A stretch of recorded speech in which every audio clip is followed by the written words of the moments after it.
আসসালামু আলাইকুম সম্মানিত ভিউয়ার্স, আশা করি সবাই ভালো আছেন।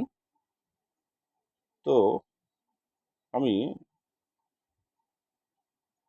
বাজারে গিয়ে যখন দেখি একজন সবজি বিক্রেতা সবজি বিক্রি করছে, এই সবজি বিক্রেতার মধ্যে অনেকেই রয়েছেন যারা ব্যবসায়ী, বা এর মধ্যে রয়েছেন অনেকগুলো গৃহস্থ মানুষ, যারা খেটে খাওয়া মানুষ, দিন আনে দিন খায়, বা নিজে চাষাবাদ করে নিজে ফলন ফলিয়ে সামান্য কয়টা সবজি নিয়ে আসলে অনেকেই বসে থাকে দেখা যায়। সেই ক্ষেত্রে আমার প্রথম চয়েস সেই সাধারণ কৃষক, যে আসলে নিজে চাষ করে নিজে ফসল ফলিয়ে বাজারে নিয়ে বিক্রি করে।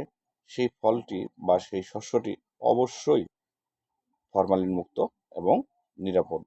এবং আপনি যদি ভালো মানের সবজি বা ফসলাদি কিনতে চান বা কিনেন, সেক্ষেত্রে অবশ্যই উপকৃত হবেন।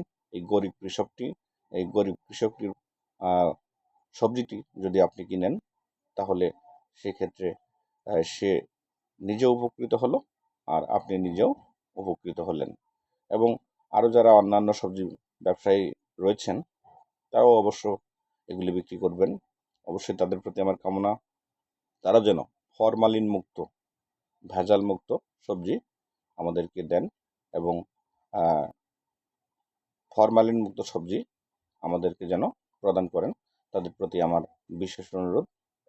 এই ফরমালিনযুক্ত খাবার খেয়ে অনেকেই বিভিন্ন রোগে ভুগতেছে, তাই দয়া করে আপনারা কেউ ভেজাল না মিশিয়ে সবাইকে ভালো রাখার মতো মন মানসিকতা তৈরি হয়ে আপনারা ব্যবসা বাণিজ্য চালিয়ে যান। অবশ্যই তাতে আপনার সমাজবদ্ধ মানুষগুলো সবাই ভালো থাকবে, সুস্থ থাকবে, আপনিও ভালো থাকবেন। আসসালামু আলাইকুম, ধন্যবাদ।